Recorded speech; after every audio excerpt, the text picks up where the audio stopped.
van Hans Wassenaar, die fantastisch keer staat. Hij wint zijn eerste PC. Dat denk je wekelijks gewoon. Je wordt er ook wekelijks gewoon herinnerd. Maar ja, dat is echt wel het hoogtepunt uit je carrière.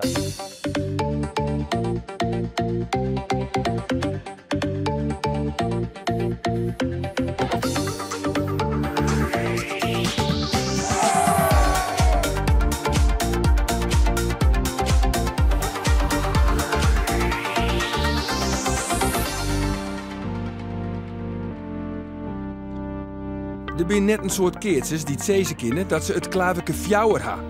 Hans Wassenaar uit Ljouwert kent het wel. Hij is een van de mijn waar 13 keertjes die de fjouwer wichtigste keertspartijen woen ha. De PC, de Freule, de Jong Nederloon en de Boenspartij. Hier op het Tjoekeloon, hier wil ik het aasje bij Sjen letten.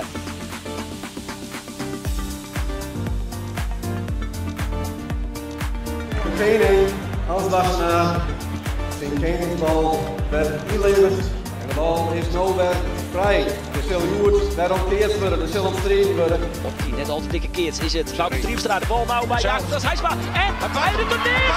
Bouke Triemstra pakt hem, massieve toerma, Alian Alema en Hendrik Koolstra. De koning van de 164ste PC is Hendrik Koolstra.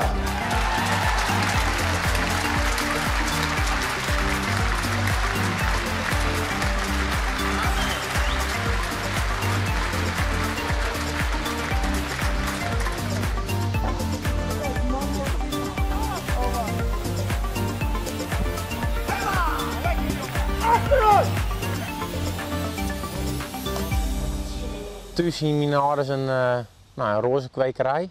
En daar werken Peter Sudema en Reinhard Monsma. Nou, dat waren toen wel echt de topkeersters in die jongens. Nou, op een gegeven moment thuis wat kastanjes ziekje en dan die man die hoe de scoren heen slaan. Ja, nou, dat was mooi. Wat dat betreft, de hingen de bergen van thuis. Nou, dan koest je net gekke kraaien toen. Wat dat betreft ben ik toen echt verknacht weer door dat speeltje. En, ik heb mijn zonde. Ik volgens mij voor het eerst een ledenpartij meegedaan. En met Marco Seepma, dat weet ik nog wel goed. We me voor te haar en nou, ik kon natuurlijk haast niks, maar hij weer 4 was de beste. En we woonden dat uiteindelijk en kroons met een huis en ik weet nog wel zo'n staander met zo'n handje erop. Nou, die staat nu nog in de prijzenkast. Ja, machtig. Dat is het begin. Ja, mijn klavertje. Maar ik ben er wel heel erg mee bezig. Ik ben op hopen. Gewoon man. Ik ben ook droomt.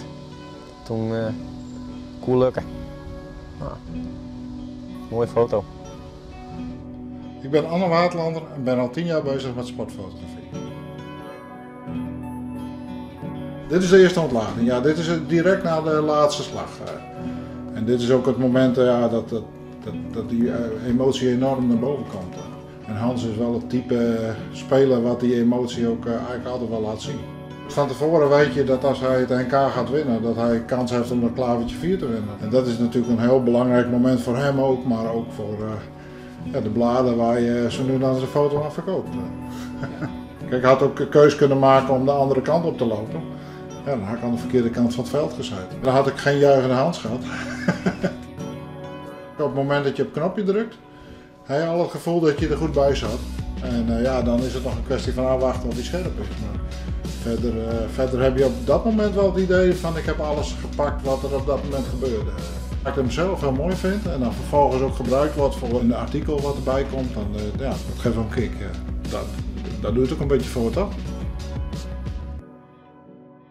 Nou, van jeugd gewoon best wel een soort woon. Heel volle verlitten, echt heel volle. We worden naar de kroeg gaan. Ik snap het nog net dat ik dat volhoud, hè. Nou ja. Het zien hoe ik ouders op Badline, die tijd dat je 16 wien, man, en iedereen die bleef naar me zitten en ik ging altijd naar huis stevast. Ze kregen het ding net van me om je naar huis te krijgen, of letter naar huis te krijgen. Ik was altijd op 10 thuis en ik was er maar bezig. En uiteindelijk, smiet dan het werkje maar wat op. Jan de Groot. Brengt hem goed Farin bij. Hij speelt direct goed. De kind Hans onderkomen. Ja, maar trapping is in de nood.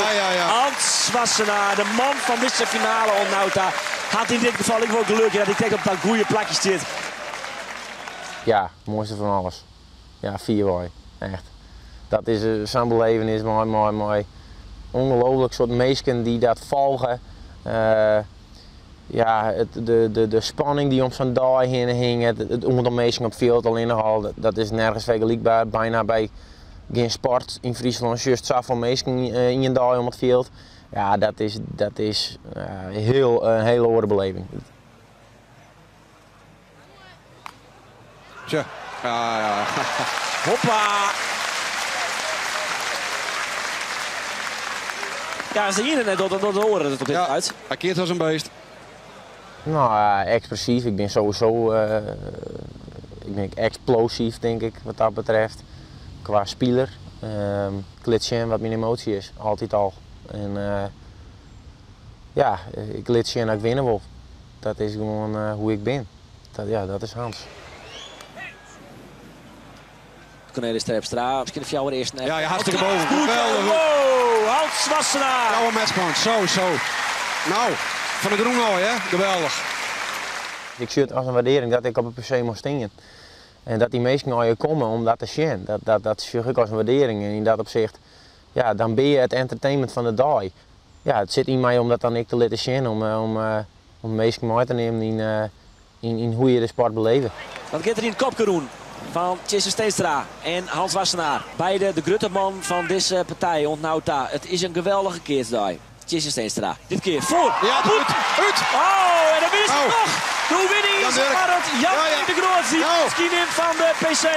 Nou, ja, de winning ik van Hans Wassenaar. Die fantastisch keer staat. Hij wint zijn eerste PC. Dat denk je wekelijks gewoon. Je wordt er wekelijks gewoon herinnerd.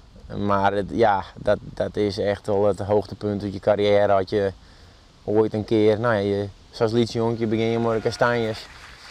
En 2016 boemen, dan is het klaar. Dan is het per se klaar. En dan ben je een keer niet thuis. Het is krijg zoals dan het huis bekend is. En wat letterlijk als ik het zoeken op dan denk ik, lekker, binnen weer. Het is net meer zoals, zoals het in het begin wel weer, dat je dacht, de PC, wat gaat er gebeuren? Nee.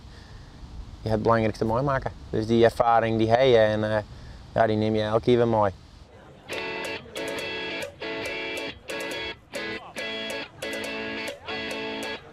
Waar is hier eigenlijk de allergrootste keertsliefhebber? Dat is Remmer Oorzinga uit Gouw. Altijd te herkennen is in Kwarte Broek.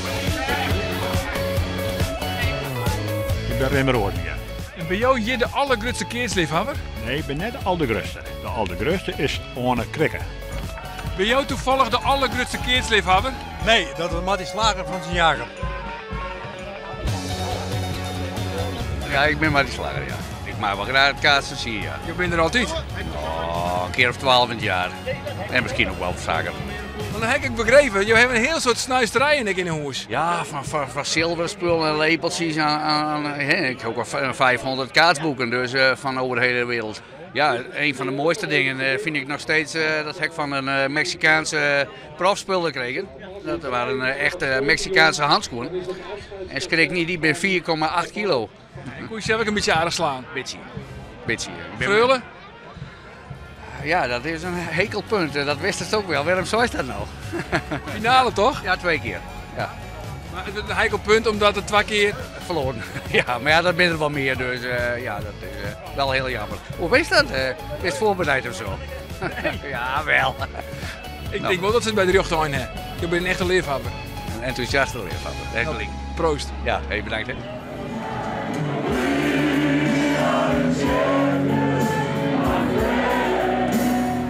Ja, grutterfeest van het hier is er net. Maar het is gewoon de mooiste keerswedstrijd van het hier. Het is heel spannend. En dat is denk ik zeker van het hier. Maar waarom hier in het keers ontzettend ontwikkeld. Dat er is jeugd erop rutsen. En het niveau is vol, het dichter bij elkaar komen te lezen. Werd toch, als we naar de PC daar komen in augustus, dan kinderen aardig wat afwerden worden, maar er weet net niet echt wie het wint. Er is net een zekerheidje bij.